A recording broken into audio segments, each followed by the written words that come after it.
राजनीति इस समय एक बड़े सवाल पर अटकी है। आखिर देश का अगला उपराष्ट्रपति कौन होगा? 9 सितंबर को होने वाले उपराष्ट्रपति चुनाव में दो बड़े चेहरे आमने सामने हैं। एक तरफ है पूर्व सुप्रीम कोर्ट के जज बी सुदर्शन रेड्डी, जिन्हें विपक्षी इंडिया गठबंधन ने उम्मीदवार बनाया है, और दूसरी ओर है सीपी राधाकृष्णन, बीजेपी के वरिष्ठ नेता और मौजूदा महाराष्ट्र राज्यपाल, जिन्हें एनडीए ने मैदान में उतारा है।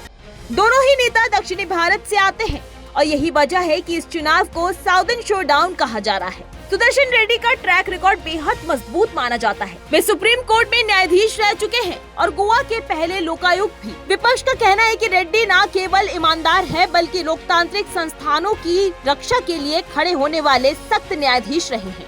विपक्षी गठबंधन का दावा है कि चुनाव संविधान और विचारधारा की रक्षा के लिए है।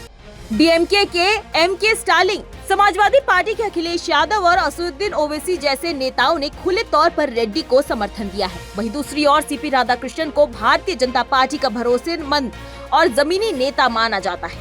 तमिलनाडु से संबंध रखने वाले राधाकृष्णन पार्टी संगठन में कई अहम भूमिकाएं निभा चुके हैं। फिलहाल महाराष्ट्र के राज्यपाल हैं। एनडीए का कहना है कि उनकी जीत तय है क्योंकि संसद में उनके पास पर्याप्त संख्या बल मौजूद है।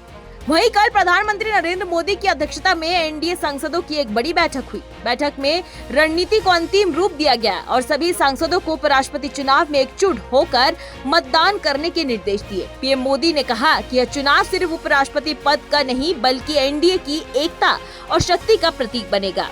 आंकड़ों की बात करें तो संसद में एनडीए के पास करीब 422 सांसदों का मजबूत समर्थन है, जबकि विपक्षी इंडिया गठबंधन संख्या बल में पीछे दिखाई देता है। यही वजह है कि राजनीति विशेषज्ञों का मानना है कि इस बार पल्ला राधाकृष्णन का भारी है। अब देश की नजरें 9 सितंबर पर टिकी है। सवाल यही है कि क्या सुदर्शन रेड्डी विपक्ष को चौंकाने में कामयाब होंगे या फिर एनडीए के उम्मीदवार राधाकृष्णन उपराष्ट्रपति भवन की सीढ़ियां चढ़ेंगे। तब तक के लिए देखते रहिए सुदर्शन न्यूज।